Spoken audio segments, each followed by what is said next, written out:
What's going on? It's Suk and I'm back with a brand new video on SuperDuprTech. In today's video, I shall be unboxing the brand new 2022 third generation iPhone SE. Finally, we are on the road to 5,000 subscribers, and if you are new around here, then I must ask you to hit the subscribe button, clicking the bell to be notified of when I upload any new videos. Without any further ado, let's hit the titles.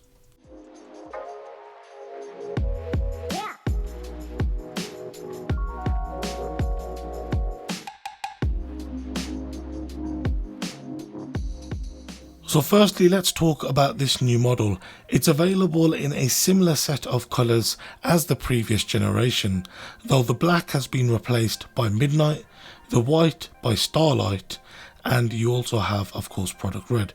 Its starting price here in the UK is £419, which is a slight increase over the previous model, whereas if you are in the United States, it'll set you back $429. The iPhone SE still starts with 64GB of storage, and for £50 more, you can double that to 128, and for £569, you have the option of 256GB of storage, which, considering how long this device is likely to last, could be an option many will consider, though I do believe you may be better off purchasing an iPhone 11 with 128GB of storage for £539, so do keep that in mind. Also this year, as you can see, Apple have done away with the plastic wrap that used to surround the box. Instead, we now have these two pull tabs on the top and bottom of the box, which is a plus for their environmental impact, which is something we're seeing more and more from the California-based company. Anyway, lifting away the lid reveals the device, and placing it aside, we get our first look at the included bits and bobs, which at this point isn't really much. Firstly, you get your SIM card ejection tool, which feels cheaper than normal and looks a bit more like a paper clip.